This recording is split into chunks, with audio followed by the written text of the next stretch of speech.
அத்தனை பேரையும் கூண்டோடு அழிக்கிறதுக்கு பிளான் போட்டுருக்கேன்னு தெரியறது.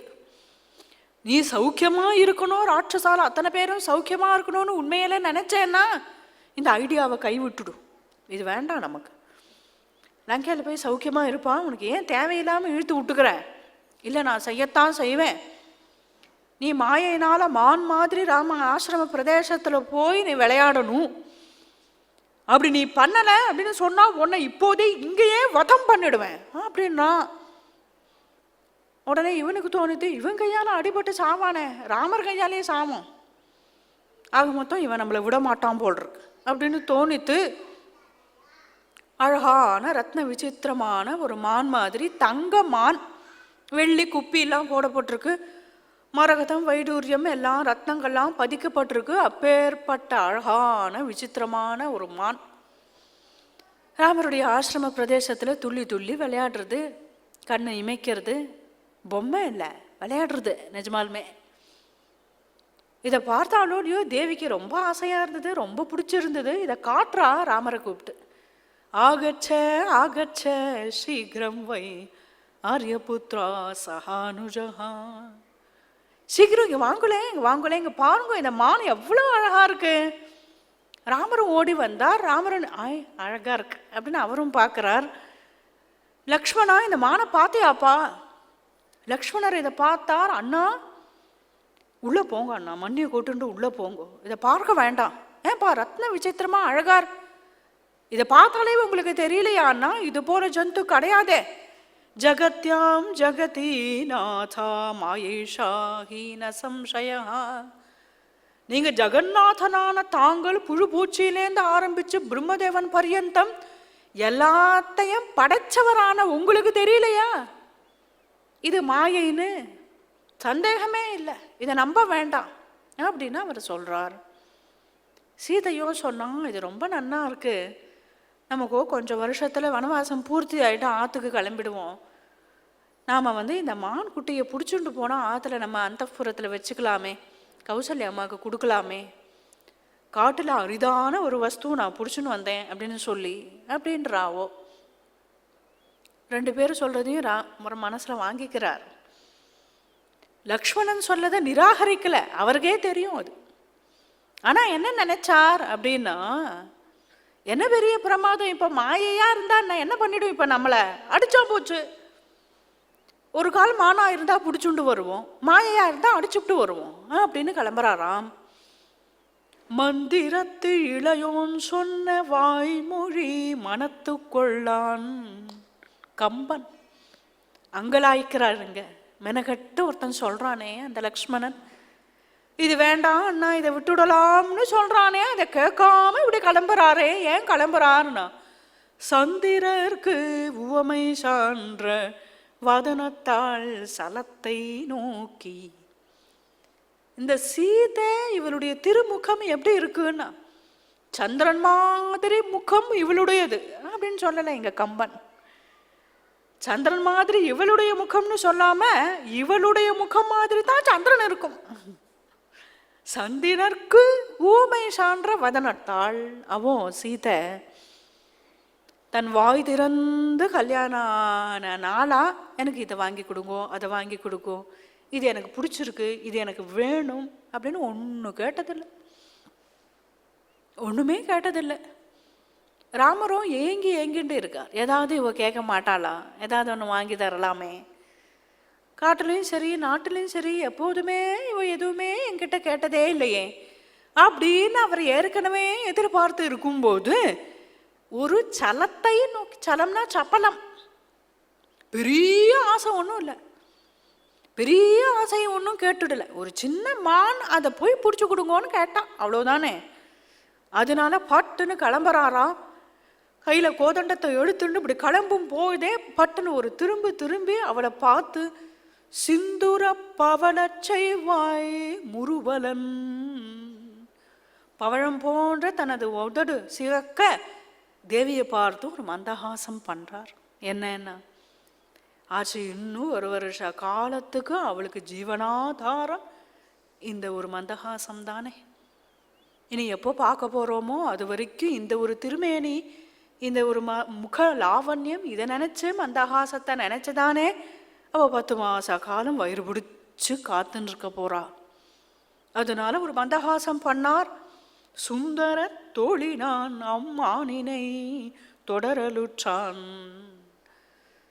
இந்த மான பிடிக்கிறதுக்கு ராமருடைய புஜ பராக்கிரமம் தானே முக்கியம் இங்க. அதனால சுந்தர தோழினான், சுந்தர பாகு கோதண்டத்தை ஏந்தி இப்படி ஓடுறார். லக்ஷ்மணனை பார்த்து சொன்னார், சீதாதேவியை ரட்சிக்கிறது தான்ப்பா நமக்கு பிராணனான விஷயம், தேவியை பார்த்துக்கோ அப்படின்னு சொல்லிவிட்டு போறார். ராமர் அண்ணண்ட போனார். போய் அந்த மாயை தான் மான் இல்லை அப்படின்னு தெரிஞ்சதுமே அடிச்சுட்டார். அடிச்சதும் உயிர் போற நிலையில அவனை பாருங்கோ, ஹா சீதே லக்ஷ்மணா அப்படின்னு ராமர் குரல் கொடுத்துண்டே பிராணனை விட்டான். ஏன் இவன் இந்த மாதிரி காத்துறான் அப்படின்னு நினைச்சுண்டு இனி ஏதோ ஆபத்து வந்துடும், தேவியை ரட்சிக்கணும்னு திரும்பி ஓடி வராராம் ராமர்.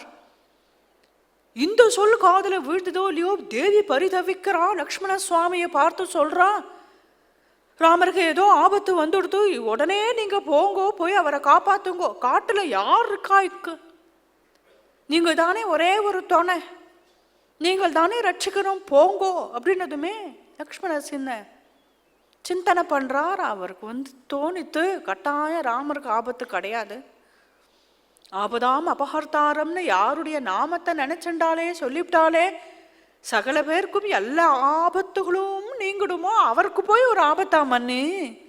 பன்னகாசுர கந்தர்வ தேவமானுஷ ராட்சசை, அவர்கள் கருடர்களோ நாகர்களோ அசுரர்களோ தேவர்களோ யக்ஷர்களோ கிண்ணறர்களோ மனுஷர்களோ யாராலையும் ஸ்ரீராமருக்கு எந்த ஆபத்தும் வராதே, நீங்க கவலையே படாதீங்கோ, தைரியமா இருங்கோ அப்படின்னதும் தேவி சுட்டரிக்கிறது போல லக்ஷ்மணரை பார்த்து ஏச ஆரம்பிச்சுட்டா. லக்ஷ்மணருக்கு தாங்கல. அப்ப ராமர் போறதுல உங்களுக்கு இஷ்டமானு கேட்டுவிட்டா. அதனால அவர் பரிதவிச்சு போயிட்டார். அவருக்கு மனசு ஏற்கல. இருந்தாலும் சொன்னார், எவ்வளவு நாள் உங்களை நான் கௌசல்யா அம்மான்னு நினைச்சுட்டு இருந்தேன், இன்னைக்கு கைகேயி அம்மான்னு தோன்றதும்மா. என்னை பார்த்து இப்படி பேசிவிட்டேளே, இருந்தாலும் உங்களை எல்லா வனதேவதைகள் எல்லாம் ரட்சிக்கட்டும், நான் ஓடி போய் வந்துடுறேன் அப்படின்னு திரும்பி போறாராம். திரும்பி தேவியை பார்த்துண்டே, தேவி ஆசிரமத்தில் தனிமையில் இருக்கா. ராவணனுக்கு லக்ஷ்மணர்கிட்ட கூட பயம்தான். ராமனையும் அப்புறப்படுத்தி லக்ஷ்மணரையும் அப்புறப்படுத்தி விட்டு அப்புறம் வரான். தானும் வேஷம் போட்டுண்டு ஒரு சாமியார் மாதிரி வரான், விற்று ரூபத்தை. போலி சாமியார்கள்லாம் நம்பக்கூடாது அப்படிங்கிறத காட்டுறது இங்க. இப்படி நிற்கும் போதே தேவி சீதை பார்த்தா, உள்ள கூப்பிடலை, இதோ அர்க்கியம் பாத்தியம் அப்படின்னு காட்டிவிட்டு தான் உள்ளேயே நின்றுட்டு இருக்கா. இவன் பேச தொடங்கினா, நீ யாரு, அதி சுந்தரியா இருக்கே, இந்த ஆசிரமத்தில் தனித்து வாசம் பண்ணிட்டு இருக்கே, யாரு என்ன ஏதுன்னு கேட்டதும், ராம லக்ஷ்மணர்கள் என்னோட கூட வந்திருக்கா, இதோ என் கணவர் இங்கே தான் போயிருக்காரு, இதோ வந்துருவார் அப்படின்னு சொல்றா தேவி. பேச இஷ்டம் இல்லாமலையும் பேசுறான். காரணம், யாராவது ஒரு ரிஷியா இருந்து தன்னை சபிச்சுட்டா என்ன பண்றது அப்படிங்கிற பயத்தினால. சகுந்தலா விற்த்தாந்தம் அப்படித்தானே, துர்வாசர் சபிச்சுடுறார் இல்லையா, தன்கிட்ட பேசலை மதிக்கலன்னு.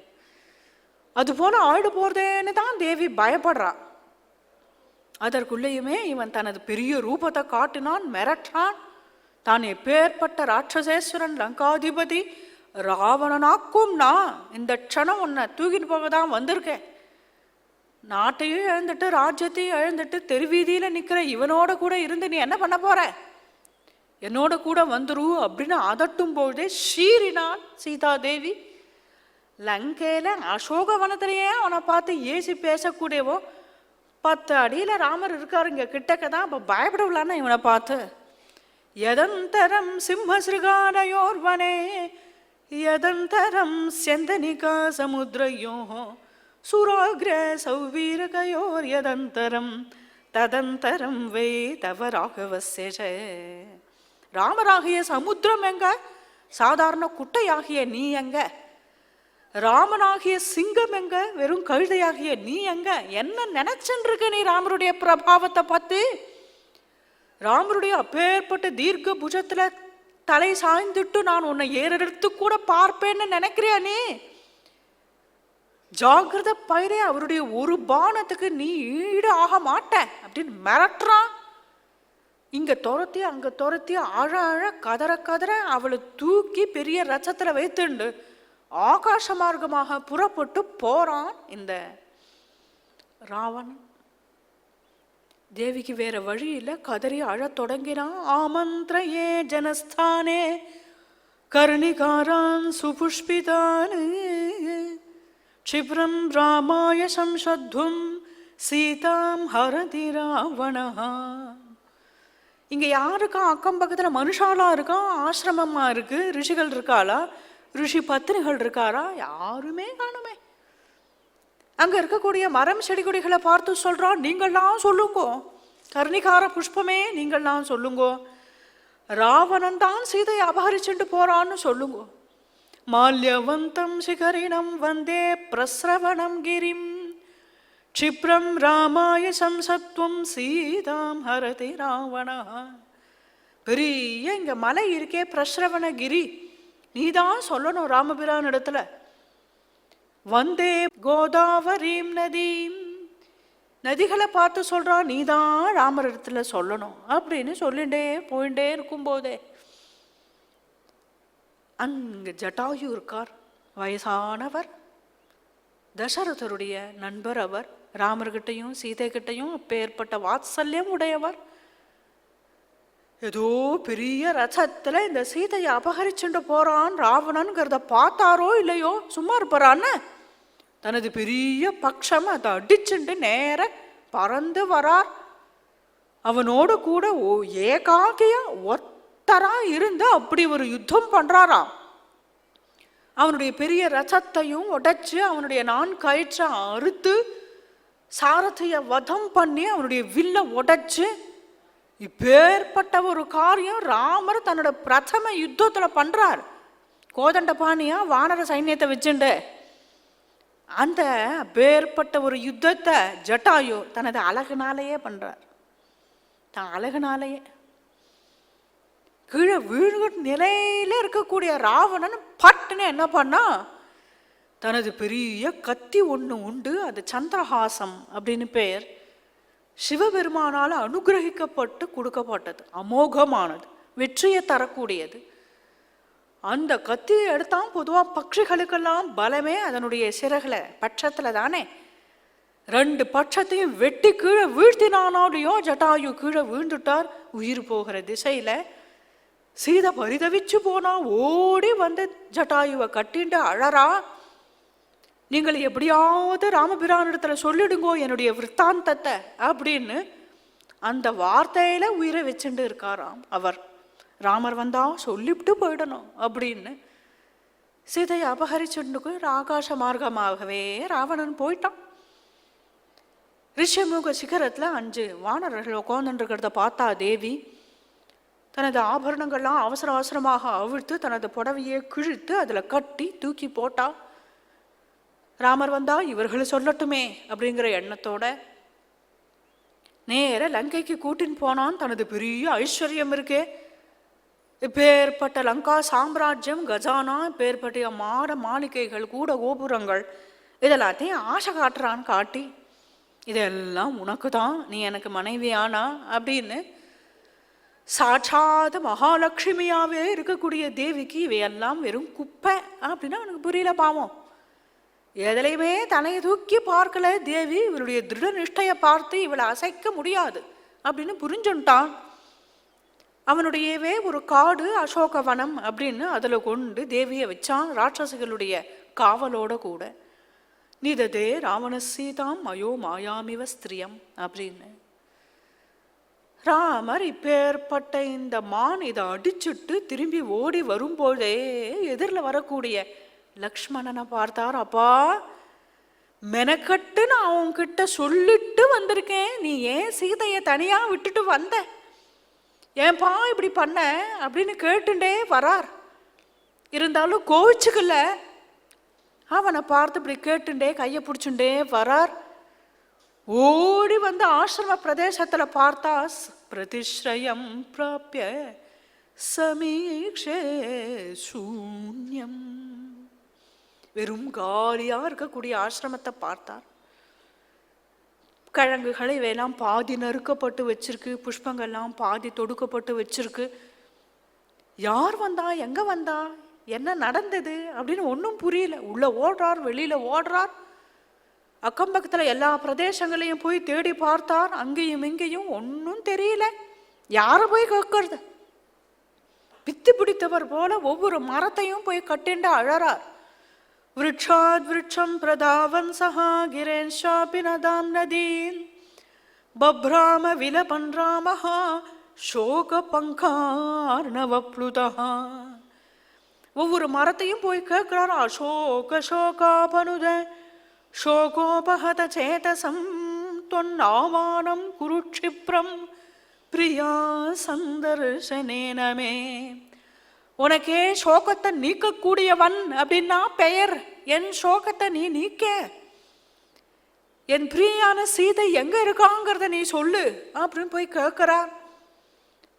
ஹே கதம்பமே, நீ தேவிய கண்டையோ? சா கதம்ப பிரியா பிரியா கதம்ப எது ஜானீஷே சம்சசீதாம் சுபானனாம்.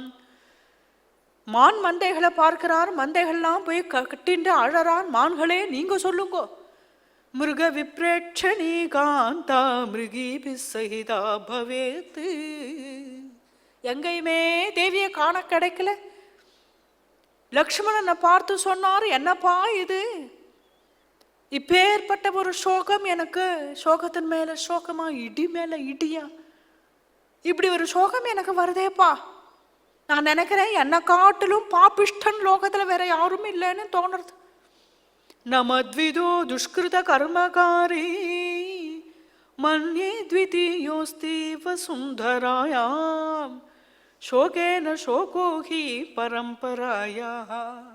ஹிருதயம் பிளக்கிறதுப்பா எனக்கு. ராஜ்யத்தை இழந்துட்டு ஓடி வந்தேன், அப்புறம் அப்பாவை பறி கொடுத்துட்டு ஓடி வந்தேன். எல்லா துக்கமும் எனக்கு இருந்தாலும் எல்லாத்துலேயும் எனக்கு ஒரே ஒரு ஆறுதல், சீதையினுடைய அந்த சிரித்த முகம்தானே.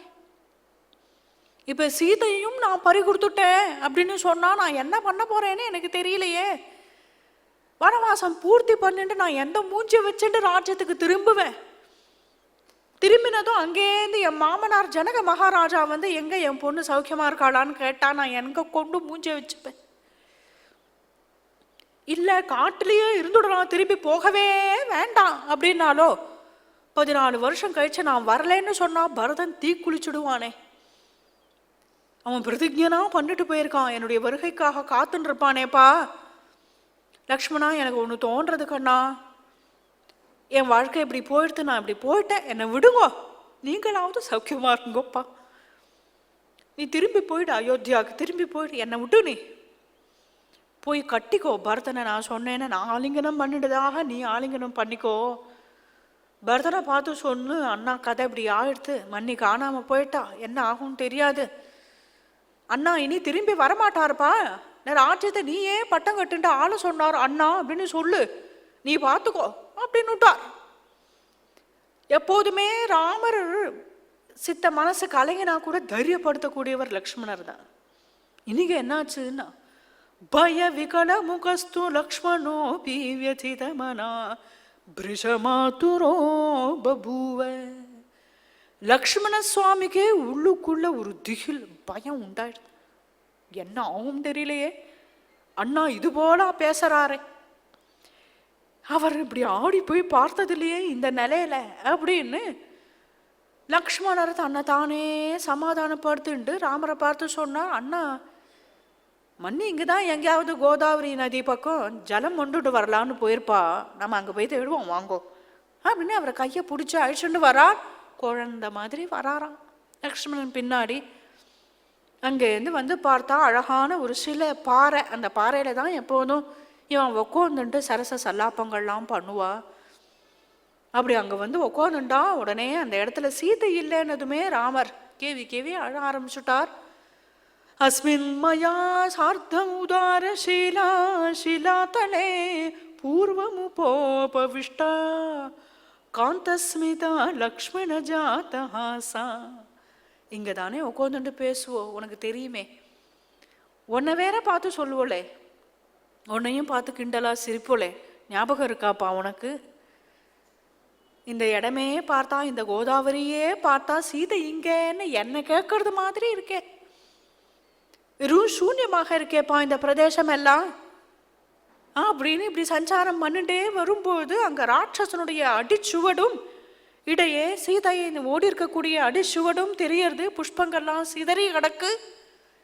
இந்த காட்சியை பார்த்தாரோ இல்லையோ அவர் மனசு ரொம்பவும் கோபப்பட ஆரம்பிச்சுட்டார். பேர்பட்ட ஒரு தர்மத்தை நான் ரட்சிப்பேன், எனக்கு சத்தியம்தான் முக்கியம், தர்மம்தான் முக்கியம்னு நான் கிளம்பி வந்தேன். இந்த தெய்வங்கள் எல்லாம் பார்த்துட்டு சும்மா இருக்க பார்த்தியா? ஒரு குரூரனான, ஒரு அனாச்சாரம் உடையவனான, ஒரு பாப்பியான, ஒரு துஷ்ட நடத்த உடையவனான ராவணனுக்கு பயந்துட்டு இவைகள்லாம் இருக்கு பார்த்தேளா? என்ன பார்த்தா கையாளாத அந்த ஆள்னு தோன்றது. நிர்வீரிய இதி மன்யந்தே நூனம்மாம் திருதசேஸ்வராக. இந்த தேவர்கள்லாம் என்ன நினைச்சுட்டு இருக்கா என்னை பத்தி? அப்ப என்ன உண்மையா ஆத்மார்த்தமா இருந்தா அவளுக்கு மதிப்பு இல்லை, வெறும் ஹம்பக்கு தான் மதிப்பு அப்படின்னு ஆயிடுத்து பார்த்தியா? சும்மா விடுறேனா பாரு, நான் என்னுடைய பிரபாவம் என்னங்கிறத காட்டுறேன். கோதண்டத்தை எடுறா நீ, எடு நீ. நாஷயாமி ஜகத் சர்வம் திரைலோக்கியம் சசராச்சரம். இந்த திரிபுவனத்தையும் அழிச்சு தள்ளிடுற ஒரே ஒரு பானத்தினால. மேலே இருக்கக்கூடிய சூரிய மண்டலங்களை கீழே உதிர்க்கிறேன், பூமியை மேலே தள்ளுறேன், எதை வேணாலும் செய்வேன் அப்படின்னு இப்படி ஆரம்பிச்சாரோ இல்லையோ, ராமருடைய கோபம் தாழ முடியாது. கோபிச்சுட்டார் அப்படின்னு சொன்னான். இவர் பகவானாக இருந்து பேசுறார். அது புரியுறது லக்ஷ்மண சுவாமிக்கு.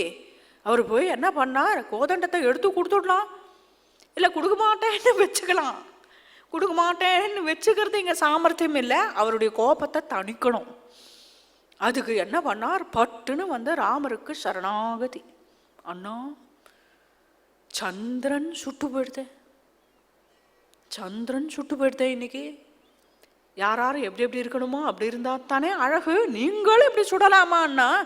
சமாதானப்படுத்துக்கோங்க. ஏன்னா திருதசேஸ்வராகான தேவர்கள், மனுஷர்கள், ரிஷிகள் எல்லாருமே ஏற்கனவே அந்த ராவணன்கிட்ட பயந்துட்டு இருக்கக்கூடிய ஒரு தருணத்துல நீங்களும் போய் அவளை பயமுறுத்தலாமா அண்ணா அப்படின்னு சமாதானப்படுத்தினதும் அடுத்த சீன், சரி வாப்பா சீதையை எங்கன்னு தேடலாம் அப்படின்னாரு.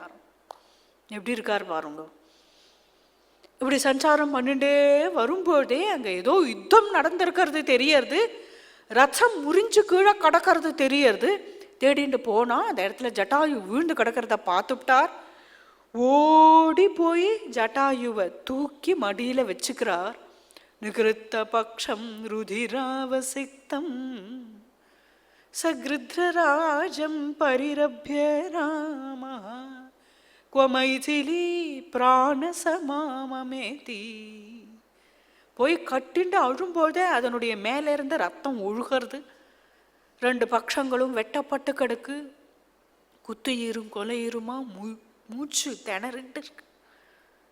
அவர் போய் கட்டிண்டு கேட்கிறார், மைதிலி பிராணசமா, உயிருக்கும் உயிரான எனது சீதை எங்க இருக்கா? உங்களுக்கு தெரியுமே.